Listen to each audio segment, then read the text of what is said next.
ये है Gayatri media group और आप देख रहे हैं ताज न्यूज, आईना सच का।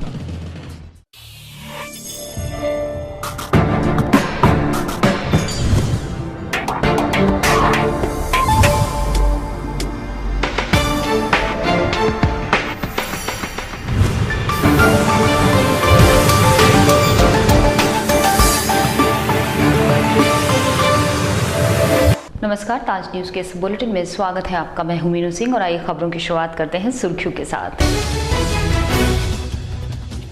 रकाबगंज थाना हाथीघाट पर आलू से भरे ट्रैक्टर में टाटा मैजिक ने मारी टक्कर, एक महिला की मौत, 2 दर्जन गंभीर घायल, एसएल में भर्ती। हरिपर्वत क्षेत्र में ढाबा संचालक और युवक में जरा सी बात पर विवाद, जमकर हुई मारपीट, ढाबा संचालक ने युवक के गले से सोने की चेन तोड़ी। जनसभा के दौरान मुख्यमंत्री ने जनता को गिनाई अपनी सरकार की उपलब्धियां, युवाओं को बताया मांझी, केंद्र और विपक्षियों पर बोलने से किया परहेज। और आरटीओ कार्यालय पर चढ़ा जनता को जागरूक करने का रंग, विभाग में चारों तरफ नजर आ रहे हैं यातायात संबंधी नियमों वाले होर्डिंग्स। और अब खबर विस्तार से। थाना रकाबगंज के हाथीघाट पर उस समय कोहराम मच गया जब आलू से भरे ट्रैक्टर में पीछे से टाटा मैजिक जा घुसी। इस हादसे में एक महिला की मौके पर ही मौत हो गई जबकि आधा दर्जन लोग घायल हुए। सूचना मिलने पर पहुंची पुलिस ने घायलों को एसएन अस्पताल में भर्ती कराया है। घटना गुरुवार देर शाम की है जब शमशाबाद में मुख्यमंत्री अखिलेश यादव की सभा को समाप्त करके मजदूर हलवाई घर वापस आ रहे थे। तब यागरा पोर्ट के पास आलू से भरा ट्रैक्टर खड़ा था। उसी ट्रैक्टर में पीछे से टाटा मैजिक जा घुसी। इस टाटा मैजिक में करीब 2 दर्जन से अधिक लोग सवार थे। सभी लोग घायल हो गए और उपचार के दौरान एक महिला की मौत हो गई। इस घटना से घायल परिवार के लोगों में कोहराम मच गया है। हम सब आते आ रहे भंडारे में थे। किसके भंडारा करने गई थी? नेता को। अच्छा, फिर तो माते आके नहीं और वो आके नहीं, ट्रक में टक्कर मार दी मेटाडोर वाले ने। कितने लोग थे आपके? हमें 50 आदमी भैया। कितने लोग घायल हुए लगभग? और गाय तो हमें कचू तो यहाँ पे आ गए। अरे कितने? और नहीं की पता ना उन्हें देख एक दो। कहाँ के रहने वाले हैं आप? हमें जीनी मंडी की। देखिए, मेरे पास जो आए थे मुझसे पहले वाले डॉक्टर साहब के पास आए थे, मैं तो उनके बाद आया और 15 लोग हैं। मैं तो साथ ही जब वो डॉक्टर मुआयना कर रहे थे और ट्रीटमेंट शुरू किया। हाँ, डॉक्टर चौहान और हम। कितनी चोटें होंगी? गंभीर है? एक तो एक्सपायर हो गया। अच्छा, एक एक्सपायर हो गया, चंपा देवी। बाकी 2 की जो है हड्डी टूटी हुई है। सारी लेडीज। कुछ मालूम पड़ा कहाँ से आ रही थी, कहाँ आ रही थी? कुछ शमशाबाद बता रहे थे कि हम शमशाबाद से पूरी बेल के आ रही हैं। वहीं घायलों के परिजनों का आरोप है कि शमशाबाद में गुरुवार को मुख्यमंत्री अखिलेश यादव कार्यक्रम के समाप्त होने के बाद भंडारे का आयोजन रखा गया था। इसी भंडारे में महिला और पुरुष हलवाई के काम के लिए गए थे। ये सभी अलग अलग थाना क्षेत्रों के रहने वाले हैं। ये थाना क्षेत्र रकाबगंज में एक ट्रैक्टर खड़ा था जो आलू से भरा हुआ था और पीछे से एक मेटाडोर थी टाटा 407, वो उसमें करीब 2 दर्जन लोग सवार थे। पीछे से टक्कर मारी है जिसमें एक चंपा नाम की महिला का देहांत हो गया है और जो इसमें मजरूब हैं वो कुछ एसएन मेडिकल कॉलेज में और कुछ जिला अस्पताल में भर्ती हैं। एसपी सिटी समीर सौरभ ने बताया कि इस हादसे में एक महिला की मौत हो गई, करीब 2 दर्जन लोग घायल हो गए हैं। सभी घायलों का उपचार आगरा के एसएन हॉस्पिटल में चल रहा है। थाना रकाबगंज के हाथीघाट चौराहे पर कोहराम मच गया जब एक ट्रैक्टर में और टाटा मैजिक में भिड़ंत हो गई। मौके पर 2 दर्जन लोग घायल हो गए, वहीं एक महिला की मौत हो गई। आनंद फानन में घायलों को आगरा के एसएन हॉस्पिटल में भर्ती करा के आगे की कार्रवाई शुरू कर दी है। मुस्तकीम, ताज न्यूज़, आगरा। थाना हरिपर्वत स्थित एक ढाबे में ढाबा संचालक और युवक में मामूली बात पर विवाद हो गया, जिनमें युवक का कहना है कि ढाबा संचालक ने उससे जमकर मारपीट की और उसकी सोने की चेन भी तोड़ ली। सूचना मिलने पर पहुंची पुलिस ने युवक का मेडिकल करा आगे की कार्रवाई शुरू कर दी है। भैया, मैं आया था दलेर खाना पैक कराने अपने ऑफिस से। हमारे कुछ भारतीय गेस्ट आए हुए थे, उनके लिए खाना पैक कराने आया था। तो मैं होटल पे जैसे आया तो मैं अंदर होटल में गया, मैंने अपना ऑर्डर दिया। मैं आगे गाड़ी में बैठा हूँ, मैंने हल्की सी गाड़ी पैक करी है, हल्की सी पैक कर पाया। तो मैं 4-5 लड़के आए होटल में से निकल के, उनने आगे मुझे कॉर्नर वाले गाड़ी से बाहर निकाला। मेरे गले में चेन थी उस टाइम पे और ये अंगूठी थी। अंगूठी निकालने की कोशिश करी, अंगूठी को निकाल नहीं पाई। मेरा मोबाइल छीनने की कोशिश करी, वो मेरे हाथ में था। चेन तोड़ के ले गए और मारा पीटा मेरे को पूरी तरीके। चौकी वहाँ से थोड़ी दूर थी, 100 मीटर की दूरी पे थी। बस मैं भाग के चौकी पहुँचे। चौकी पे एक स्प्लेंडर में अंकल खड़े हुए थे पुलिस वाले। मैंने उन्हें बताई, उन्होंने कही 100 नंबर डायल करो। मैंने 100 नंबर डायल किया, मैंने अपने घर वाले बुलाए वहाँ पे। इतने में वहाँ पे कोई नहीं आ पाया तो मैं थाने भगा चला आया यहाँ पर सीधा इधर। निजी कार्यक्रम में भाग लेने आए सूबे के निजाम ने अपनी 3 साल की उपलब्धियों का जमकर बखान किया। युवाओं को चुनाव का मांझी बताते हुए कई बार उन्हें प्रोत्साहित भी किया। अपने भाषण के दौरान अखिलेश यादव ने केंद्र सरकार को कोसते हुए विपक्षियों पर टिप्पणी करने से भी इनकार नहीं किया। शमशाबाद में एक निजी कार्यक्रम में भाग लेने आए मुख्यमंत्री अखिलेश यादव ने विकास योजनाओं का जमकर बखान किया। करीब आधा घंटे के अपने भाषण के दौरान सीएम ने 3 साल की सरकार की उपलब्धियां गिनाई। अपने कार्यकाल की उपलब्धियों को गिनाते हुए अखिलेश यादव ने खुद को सर्वश्रेष्ठ सीएम तक बता डाला। अपनी ही पार्टी के एक वरिष्ठ नेता की बात को काटते हुए अखिलेश यादव ने भाजपा पर जमकर कटाक्ष किए। तमाम लोग जिनके बारे में अभी पहले पूर्वक हमारे रामदेव जी जहाँ कहा कि कुछ ताकतें जो धर्म में परिवर्तन में लगी हुई हैं, उनके बारे में पूरा देश जानता है वो ताकतें कैसी हैं, और हमें और आपको उनके बारे में इसलिए चर्चा नहीं करनी चाहिए। वो ऐसी विचारधारा के लोग हैं जिन्होंने भगवान राम को भी और पूरे देश की मूर्तियों को एक बार में दूध पिला दिया था। इसलिए ऐसी ताकतों के बारे में कोई बात नहीं करनी, क्योंकि उनके पास कोई मुद्दा नहीं है। अब कह दिया अखबार में कि स्टील में भारत आगे निकल जाएगा, लेकिन निकलेगा कैसे? वैसा ही होगा जैसा अकाउंट वाली बात अभी की। ये साथियों, आपको सोच समझ करके ये तमाम ताकतें जो समझाएंगी नहीं, बहकाने आएंगी, देश का रास्ता कैसे खुशहाल हो, तरक्की कैसे हो, देश का प्रदेश का जब तक इंफ्रास्ट्रक्चर नहीं बेहतर होगा, सड़क बिजली पानी का इंतजाम नहीं होगा और उद्योग लगाने वालों को मौका नहीं मिलेगा, और जो हमारे किसान हैं उनको जब तक सुविधाएं नहीं मिलेंगी तब तक देश खुशहाल नहीं हो सकता। ये रास्ता अपनाने का काम कोई कर रहा है तो समाजवादी लोग लगते जा रहे हैं, जिसका उद्घाटन हम करेंगे जाकर के ललितपुर और आसपास में। तो सोलर से भी बना रहे बिजली, और गरीब को गांव में दे दिया जो लोहिया आवास है। आप बताओ, केंद्र सरकार का जो गरीबों का घर है, जो योजना है गरीबों के घर वाली, बताओ कितना पैसा देते हैं? एक भी नहीं, 70,000 देते हैं। बताओ कहाँ बन जाएगा 70,000 में? वहीं लोहिया आवास में हम लोग दे रहे हैं 3,05,000 रुपया। आगामी चुनावों की रणनीति जाहिर करते हुए सूबे के निजाम ने युवाओं पर भरोसा दिखाया। उन्होंने कहा, हमने जो वादे किए थे पूरे किए हैं और आने वाले समय में प्रदेश की बदली हुई तस्वीर नजर आएगी। अपने भाषण में मुख्यमंत्री ने आगरा में जल्द मेट्रो परियोजना शुरू होने की उम्मीद जताई। इनकी सेवा तो चली रही है और फ्री चल रही है। अस्पतालों में भी इंतजाम ठीक है, मेडिकल कॉलेज भी थोड़ा बहुत सुधार आया है, सड़कें भी बन रही। इधर शमशाबाद में हमने बहुत काम कर दिया, लेकिन शिवकांत राठौर जी ने और छोटे लाल वर्मा जी ने कुछ और रखा है। जब इतना काम कर दिया, 2 साल तो हमें कुछ काम करना ही नहीं, वो भी कर देंगे। लेकिन इस बार सबसे पहले अगर कहीं योजनाएं आएंगी अप्रैल में, तो वो होगी राजा साहब की बाह विधानसभा, क्योंकि वो पीछे न छूट जाए, उन्हें भी बराबर लेके चले। ये साथियों, जहाँ काम कर रहे हैं हम लोग लगातार सरकार में, लगातार हमारी पार्टी के लगातार फैसले जनता तक पहुंच रहे। बताओ, समाजवादी पेंशन इतने बड़े पैमाने पे ये सही है? क्या संपन्न लोगों के लिए 500 रुपए कोई बड़ी चीज नहीं है, लेकिन एक गरीब परिवार है अगर गांव में है तो उसके लिए 500 रुपए बहुत बड़ी चीज है। शमशाबाद में आयोजित कार्यक्रम के दौरान उन्होंने कई नई विकास योजनाओं पर अपनी सहमति जताई। सपा नेता शिव कुमार राठौर की सभी मांगों को स्वीकारते हुए सीएम ने बाह विधानसभा क्षेत्र के विकास का भी भरोसा दिलाया।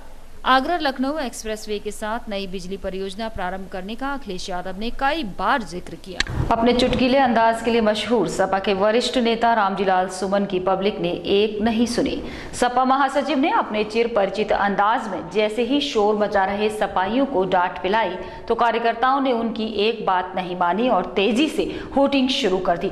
तब जाकर बेचारे नेताजी को समझ में आया कि लोहिया के समाजवादी चिंतन की बजाय सपा में अब हल्ला बोल का जमाना रवाना है। शमशाबाद में सपा नेता शिव कुमार राठौर के यहाँ आयोजित हुए कार्यक्रम में समाजवादी नेता रामजीलाल सुमन की डांट सपा कार्यकर्ताओं को नागवार गुजरी, जिन्होंने बार बार चेतावनी देने के बाद भी पार्टी के राष्ट्रीय महासचिव की एक न सुनी। पूर्व केंद्रीय राज्य मंत्री रामजीलाल सुमन मंच से उन्हें शांत करते रहे, मगर युवा कार्यकर्ताओं ने अनुशासन को धता बताते हुए उनकी खूब हूटिंग की।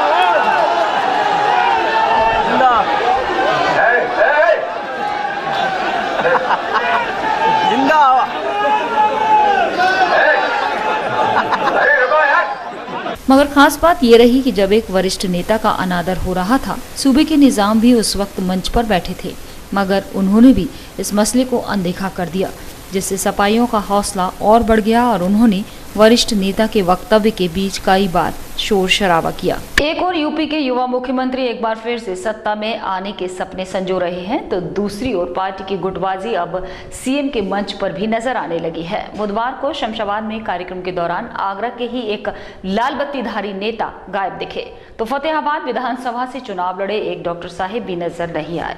ऐसे में 2017 की राह में सपा की साइकिल की रफ्तार कैसे तेज होगी। सत्तारूढ़ समाजवादी पार्टी में गुटबाजी की रार अब खुलकर सामने आने लगी है। गुरुवार को शमशाबाद में आयोजित सपा नेता शिव कुमार राठौर के यहाँ आयोजित कार्यक्रम में भी पार्टी की रार साफ नजर आई। मुख्यमंत्री अखिलेश यादव के लिए बनाए गए शानदार मंच पर आगरा के दो लाल बत्तीधारी माननीय कहीं नजर नहीं आए। सिर्फ इतना ही नहीं, फतेहाबाद विधानसभा से पार्टी की टिकट पर चुनाव लड़े डॉक्टर साहिब की अनुपस्थिति भी चर्चा का विषय बनी रही। नीलेखेमे से विधायक हुए छोटेलाल वर्मा ने मुख्यमंत्री की तारीफ के जमकर पुल बांधे। नोएडा से आगरा आपने देखा होगा किसान भाइयों की कितनी मसले हुई थी और कितना झगड़ा कितने झेल गए। आज एक भी व्यक्ति ने मान लीजिए कहीं ऐसा सुनने को नहीं आ रहा है।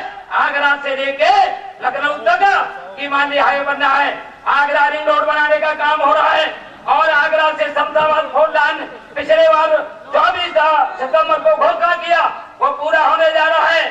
आज नगर पालिका शमशाबाद का काम, चाहे सीवर लाइन का काम हो, चाहे पेयजल का काम हो, चाहे बाईपास का काम हो, ऐसे काम करने वाले और आज आपसे प्रभावित होकर के माननीय राठौर साहब के अनुरोध के अनुसार माननीय मुख्यमंत्री जी ने सारे कामों की हामी भरी है और मैं एक काम के लिए माननीय मुख्यमंत्री का अनुरोध करूंगा, क्योंकि आगरा से लेके और गाड़ घाट तक कोई पुल नहीं है।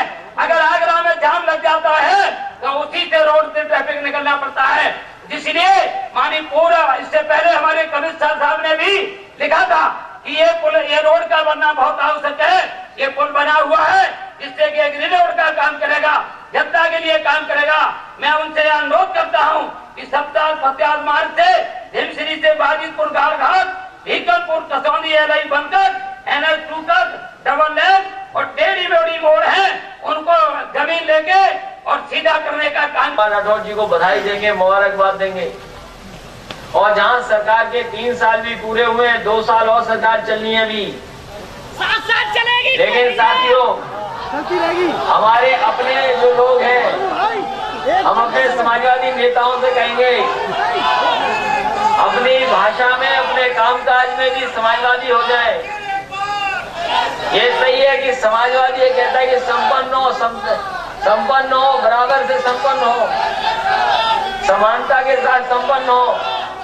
लेकिन कुछ लोगों की सीमा ही नहीं है कि कितना संपन्न होना है उन्हें। जो भाई कई लोगों की सीमा ही नहीं पता लग रही कितना संपन्न होना चाहते हैं।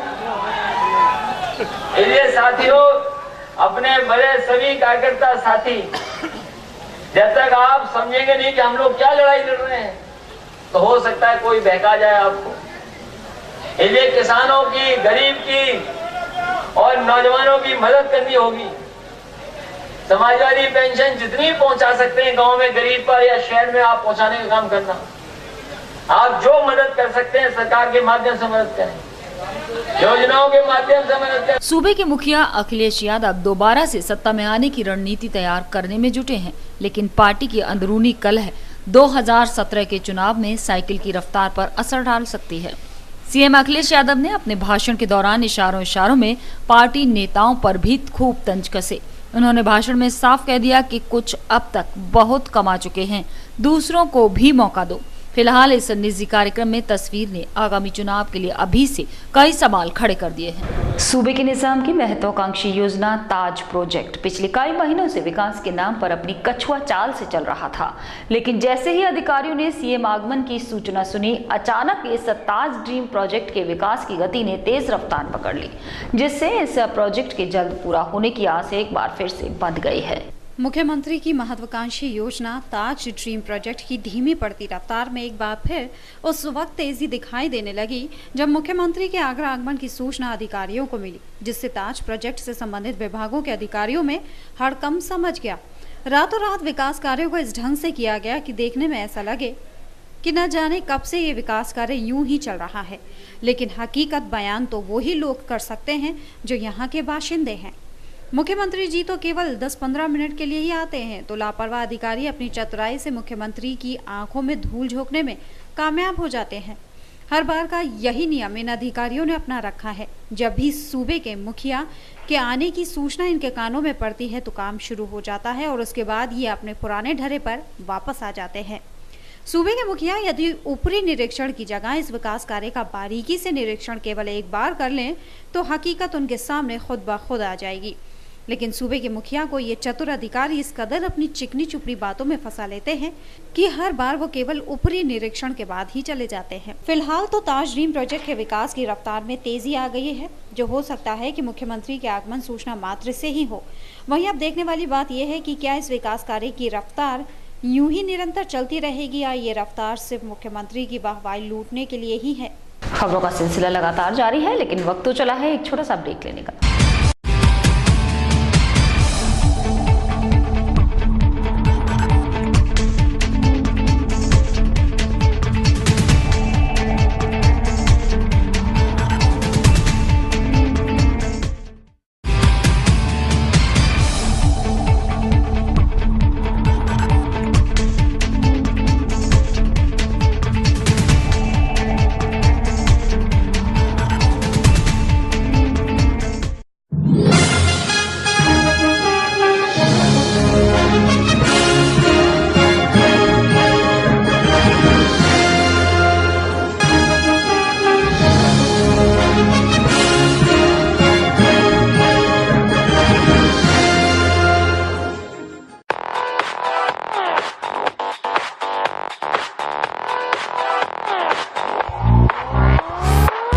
Shri Balaji jewellers, gold, silver और डायमंड ज्वेलरी मिलने का विश्वसनीय स्थान। हमारे यहाँ आपको gold, hallmark certificate gold jewellery नए कलेक्शन के साथ उपलब्ध मिलेगी।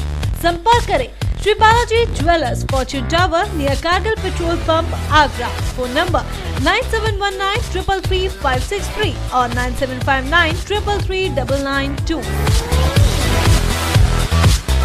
श्री बालाजी ज्वेलरी, दुल्हन की jewellery, AD jewellery, artificial bangles, chain व सभी प्रकार के सेट्स यहाँ पर उपलब्ध है, तो तुरंत संपर्क करें। 21 सुपर बाजार, कारगिल पेट्रोल पंप के पीछे, आगरा। फोन नंबर 9358464218 और 8865911110।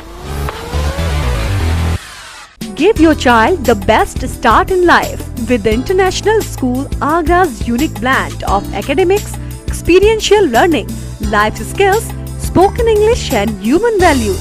The school is professionally managed by Bangalore-based Stratagem EduServe, India's leading education partner, and also offers America's leading sports program from Kuhu Sports.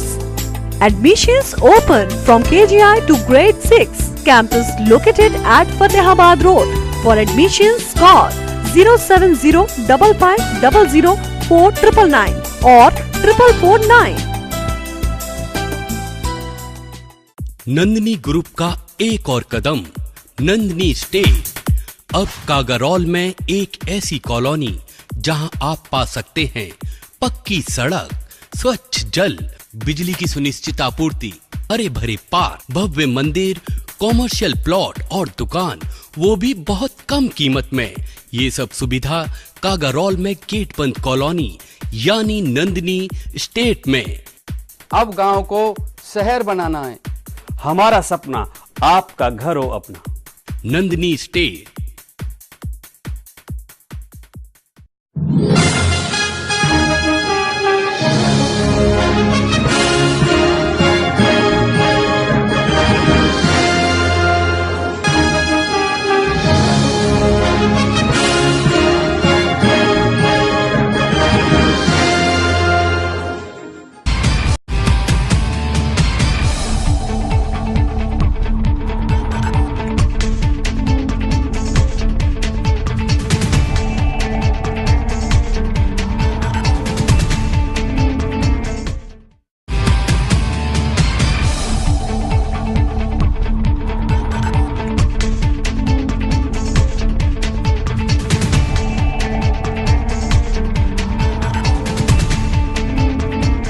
Break के बाद अगली खबर। आगरा आरटीओ कार्यालय पर इन दिनों यातायात के नियमों के प्रति वाहन चालकों को जागरूक करने का रंग चढ़ा हुआ है, जिसके चलते पूरे कार्यालय पर यातायात नियमों की जानकारी देने वाले होर्डिंग्स लगे हुए हैं, जो हर वाहन चालक को आरटीओ कार्यालय से ही नियमों का पालन करने की सीख देते नजर आते हैं। आगरा संभागीय परिवहन कार्यालय की सड़क सुरक्षा जागरूकता अभियान के चलते रंगा जा रहा है। इस अभियान के माध्यम से लोगों को सड़क यातायात के नियमों के प्रति जागरूक किया जा रहा है। आरटीओ कार्यालय पर बाहर से लेकर अंदर तक सड़क यातायात को दर्शाने वाले होर्डिंग्स लगाए जा रहे हैं, जिनमें तमाम यातायात नियमों की जानकारियां भी शामिल हैं। साथ ही आरटीओ कार्यालय के मेन गेट और प्रत्येक आरटीओ अधिकारी के कैबिन के बाहर यातायात नियमों की जानकारी देता डिस्प्ले स्क्रीन लगाया गया है, जो कार्यालय में और अधिकारी से मिलने वाले व्यक्ति का ध्यान अपनी ओर आकर्षित जरूर करता है और जाने अनजाने में यातायात नियमों की जानकारी भी दे जाता है। आरटीओ ओपी सिंह के अनुसार परिवहन विभाग का ये प्रयास लोगों में यातायात के नियमों का पालन करने की जागरूकता जरूर लाएगा। फिलहाल इस अभियान की शुरुआत आरटीओ कार्यालय से की गई है, जिसे धीरे धीरे शहर के तमाम सरकारी कार्यालयों और चौराहों पर भी लगाया जाएगा, जिनकी मदद से जानकारी लेकर वाहन चालक यातायात नियमों के प्रति जागरूक होंगे। एक और जहां यातायात पुलिस अधीक्षक और नगर निगम अधिकारी अतिक्रमण को लेकर गंभीर होने की बात कहते हैं, तो वहीं दूसरी ओर शहर के मुख्य एमजी रोड पर थाना न्यू आगरा के सामने का नजारा अधिकारियों के दावों को झुठलाता दिखता है, जहां कहीं बस वालों ने कब्जा जमा रखा है तो कहीं ठेल ढकेल वालों ने। ऐसे में शहर को जाम के झाम से मुक्ति कैसे मिल पाएगी, ये एक बड़ा सवाल है। एक और एसपी ट्रैफिक राम सुरेश यादव नए प्लान बना शहर को जाम मुक्त करने के प्रयास करने में जुटे हैं, तो वहीं उनके अधीनस्थ अधिकारी और कर्मचारी उनकी मंशा पर पलीता लगाने में जुटे हैं। फिर चाहे बात भगवान टॉकीज चौराहे की हो या दयालबाग जाने वाले मुख्य मार्ग की, दोनों जगह अधिकारियों के आदेशों को हवा में उड़ता देखा जा सकता है। तमाम आदेशों के बाद भी रोडवेज चालक भगवान टॉकीज चौराहे पर पूरे मार्गों को ही कब्जा लेते हैं, तो वहीं जहां मर्जी हो बसों को लगा देते हैं। आप ही देखिए कि किस तरह ये बसें पूरे रास्ते को घेरे हुए हैं। इतना ही नहीं, अब अगर बात दयालबाग की ओर जाने वाले मुख्य सड़क की करें तो यहाँ का नज़ारा तो और ज़्यादा हैरान करने वाला है, क्योंकि शासन के तमाम आदेशों में कहा गया है कि किसी भी जगह जाम मिलने में इलाकाई पुलिस को जिम्मेदार माना जाएगा, लेकिन यहाँ तो थाने के ठीक सामने ही शासन के आदेशों की धज्जियां उड़ाई जा रही हैं और आला अधिकारी मूक दर्शक बने हुए हैं। वहीं अब अगर बात नगर निगम की जाए तो हर बार निगम अधिकारी अतिक्रमण के नाम पर महज खानापूर्ति कर गरीबों को ही अपना निशाना बनाते हैं, जबकि बड़े बड़े लोगों पर हाथ डालने में निगम अधिकारी पीछे रहते हैं, जिसके चलते अतिक्रमण का ग्राफ दिन ब दिन बढ़ता जा रहा है। निगम की इस कार्य प्रणाली पर भाजपा विधायक जगन प्रसाद गर्ग भी विधानसभा में सवाल उठा चुके हैं और निगम का अतिक्रमण अभियान कितना सफल होता है ये भी पूछ चुके हैं, जिसका जवाब निगम अधिकारियों द्वारा भेजा गया है। गौरतलब है कि शासन के सख्त आदेश हैं कि शहर में कहीं भी अतिक्रमण न होने दिया जाए, ताकि लोगों को जाम के झाम से छुटकारा मिल सके। इतना ही नहीं, शासन ने आदेशों में हर थाने में अतिक्रमणकारियों के नाम एक रजिस्टर बनाए जाने के आदेश भी दिए हैं, लेकिन शायद ही कोई थाना ऐसा होगा जहां शासन के इस आदेश का पालन किया जा रहा होगा। बहरहाल अधिकारी अतिक्रमण को कब तक गंभीरता से लेते हैं, ये देखने वाली बात होगी। आगरा में असद उद्दीन ओवैसी की जनसभा को अनुमति देने के बाद ऐन वक्त पर निरस्त करने पर ऑल इंडिया मजलिस इत्तेहाद उल मुस्लिम के आगरा यूनिट के सदस्यों ने हाई कोर्ट में याचिका दायर की, जिसमें प्रदेश सरकार के साथ आगरा के 3 प्रशासनिक अधिकारियों को दोषी ठहराते हुए सभा न कराए जाने का कारण पूछा गया है, जिसकी सुनवाई आगामी 8 अप्रैल को तय है। हाई कोर्ट में दायर किया था। आप सभी लोगों को पता है कि हमने असदुद्दीन ओवैसी साहब की जनसभा की अनुमति इनसे ली थी और अनुमति जो है हमें 20 फरवरी को मिल गई थी। उसके बाद इन्होंने 20 मार्च को उसे कैंसिल करा। उसका कैंसिलेशन लेटर लेके मैंने हाई कोर्ट में रिट दाखिल करी, क्योंकि मुझे ये लगा कि इससे जो हमारी लोकतंत्र है और जो हमारी आज़ादी है उसका हनन है। जब एक सांसद अपनी बात कहने के लिए स्वतंत्र नहीं है तो इससे ये कैसे साबित होता है कि आम जनता स्वतंत्र है। किस किस को पार्टी बनाया है इसमें? देखिए, इसमें पार्टी हमने 3 लोगों को बनाया है। एक तो यूपी सरकार, जो नहीं चाहती कि असद साहब का कोई भी प्रोग्राम आगरा में हो, ये यूपी में कहीं भी हो, क्योंकि उन्हें ये डर लग रहा है कि हम मुसलमानों को, ये अदर समाज के लोगों को अब बेवकूफ़ नहीं बना सकते। जितना उन्होंने बनाना था उतना बना दिया।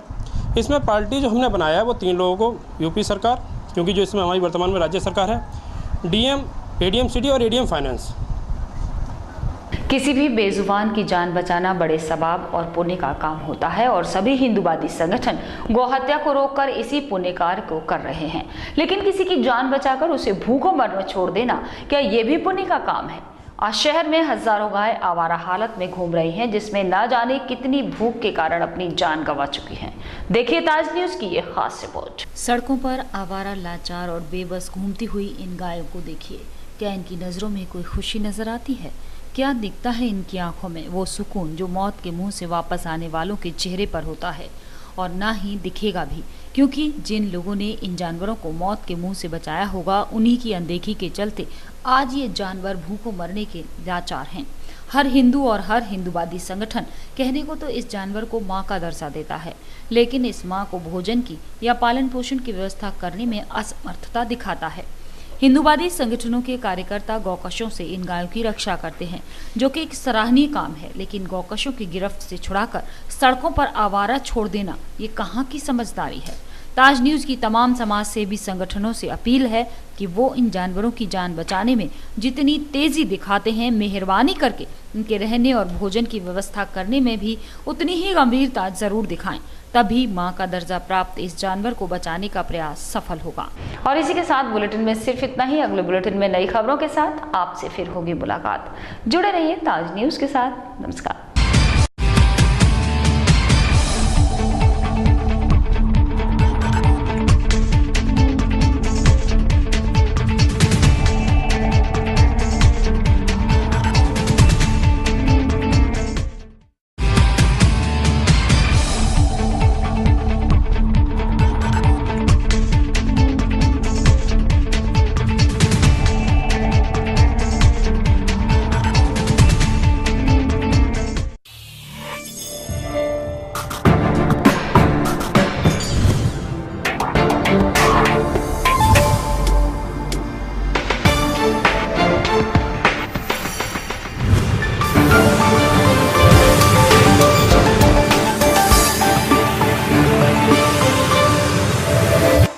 ये है गायत्री मीडिया ग्रुप और आप देख रहे हैं ताज न्यूज, आईना सच का।